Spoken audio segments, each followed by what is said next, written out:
બનાસકાંઠાના દાંતીવાડા ડેમની મુખ્ય કેનાલમાં ગાબડું પડતા લાખો લીટર પાણીનો વેડફાટ। મુખ્ય કેનાલનું પાણી બનાસ નદીમાં વહી ગયું। 60 ફૂટનું ગાબડું પડતા પ્રશાસનની ટીમ સ્થળ પર પહોંચી। પ્રશાસનની ટીમે સમારકામની કામગીરી શરૂ કરી। દાંતીવાડા ડેમ અત્યારે 54% ભરેલો છે। આ વિશે વધુ જાણકારી મેળવી અમારા સંવાદદાતા વસંત ફોન લાઈનથી જોડાયા છે। વસંત, ક્યાં આ ગાબડું પડ્યું છે અને અત્યારે શું કામગીરી? બિલકુલ મહત્વની વાત છે કે જે દાંતીવાડા ડેમની મુખ્ય કેનાલ છે ત્યાં મસમોટું આ ગાબડું પડ્યું છે।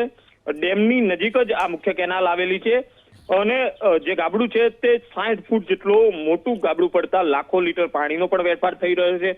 જોકે મુખ્ય કેનાલ ડેમેજ બનતાની સાથે જ તમામ જે પાણીનો આવરો છે તે બનાસ નદીમાં ઠલવાઈ રહ્યો છે।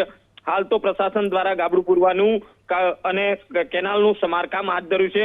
અંદાજિત 60 ફૂટ જેટલો આ ખાડો પડતા હાલ જે કેનાલ રિપેરિંગનું કામગીરી કરવામાં આવી રહી છે। જોકે મુખ્ય કેનાલ છે જેમાં આ ભંગાણ સર્જાતા પ્રશાસનની ગંભીર બેદરકારી કહી શકાય, કારણ કે જે રીતે કેનાલ રિપેરિંગ અને સમારકામ માટે લાખો રૂપિયા ખર્ચ થતો હોય ત્યારે આ ગંભીર બેદરકારી આવતા ક્યાંક ને ક્યાંક જે દાંતીવાડા ડેમ છે તેના પ્રશાસન ઉપર સવાલો છે। હાલ તો દાંતીવાડા ડેમની જો વાત કરવામાં આવે તો અત્યારે 54% જેટલો ડેમ છે તે હાલ ભરાયેલો જોવા મળી રહ્યો છે।